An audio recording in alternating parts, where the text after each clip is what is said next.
We're gonna go back to February 22nd, 1993. We're here in Compton, California. There's two officers that are on duty late that night. It's 129-year-old Kevin Burrell, who is a 5-year veteran at the time of the Compton police force, and 24-year-old James McDonald, who's a reserve officer, and I believe that night is going to be his last shift as a reserve officer. He's going to be a full-fledged officer after that time. Or possibly he might be going to another department. I'm not quite sure. So it's around 11:15 p.m. and they're doing their patrols, and they notice that someone's driving a early 90s red Chevy pickup truck, and it does some kind of a traffic infraction. I'm not sure what it did, but it got their attention. So they turned on their lights and sirens to pull this person over. Now, at that time, we don't have body cams and we don't have cameras in the cop cars, as far as I know. So they exit their vehicle, and behind the wheel of that red pickup truck is one 22-year-old Regis Thomas. Now, they don't know who he is, but Regis is a member of a very notorious Los Angeles-based street king called the Bounty Hunters Bloods. And they don't know Regis has killed someone before. He had just murdered someone in Torrance the year previous. They don't know him, but they do notice that red pickup truck. And if you guys know the history between the Bloods and the Crips out here, if you're driving a red pickup truck or a red car, a lot of people are going to notice you. Red is a color that stands out.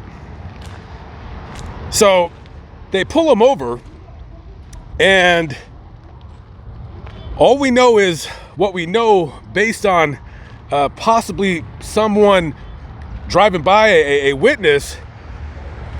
All we do know is that when Regis exits the vehicle, he has a pistol on him. Now, he's on parole. He's a convicted felon. If the police find that gun on him, he's going back to prison, and he's probably going to go for a long little while.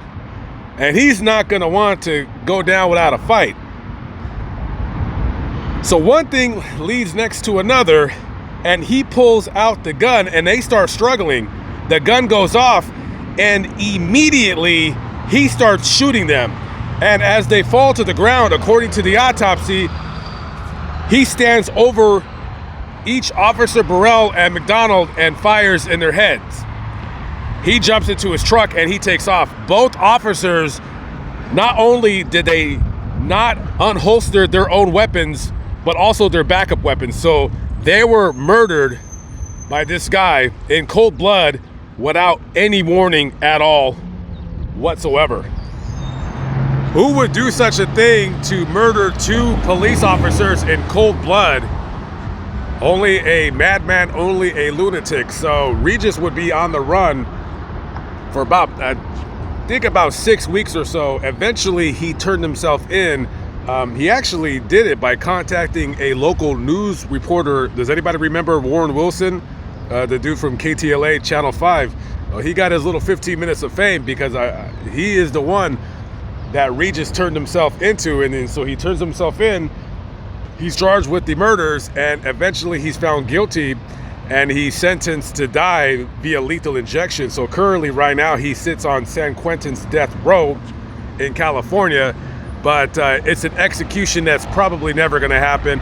As currently as I know, the governor of California, Gavin Newsom, has dismantled the death chamber in San Quentin. So for right now, we have no idea if it'll ever come back, or they'll just keep voting on it until they get more votes to just, do away with the death penalty altogether. I noticed that there was like a little memorial right here, little cross with flowers. I don't think it's for the officers. I have no idea. It might be for a car accident, but this is where, on the corner of Dwight Avenue and Rosecrans, this is where the officers had pulled Regis over, and this was basically where they were executed. So it could be for them. I'm not really sure at this moment.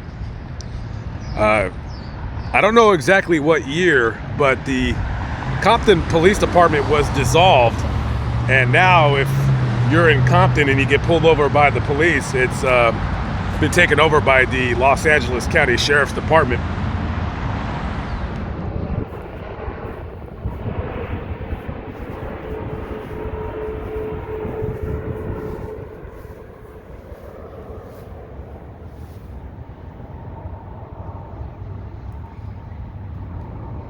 Compton Police Department.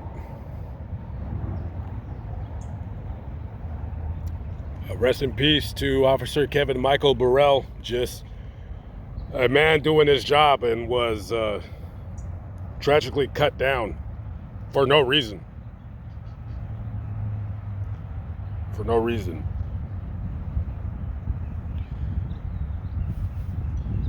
All right, guys, I'm out of here. I'll see you in the next video. Peace out.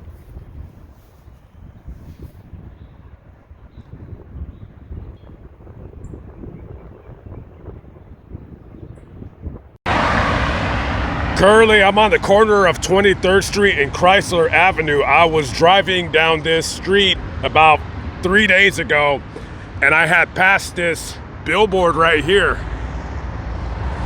Now, as you can see, it says up to a $30,000 reward for information on the murder of Dylan Hill, and it gives the location of where the murder occurred.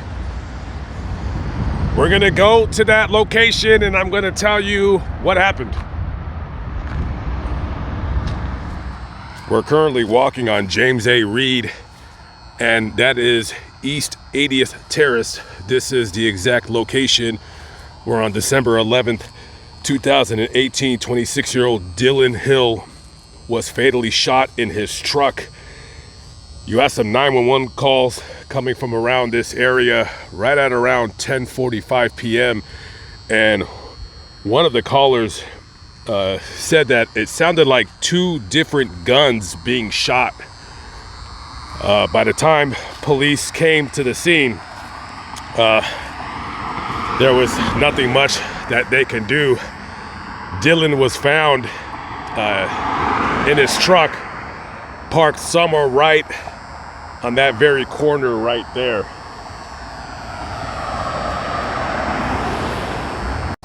Someone out there knows who killed that young man, and it might be you. If anybody has any information on the unsolved murder of Dylan Hill, please contact Kansas City Crime Stoppers. Their number 816-474-8477. 816-474-8477. Lamont at large. I'll see you on the next episode. Peace out.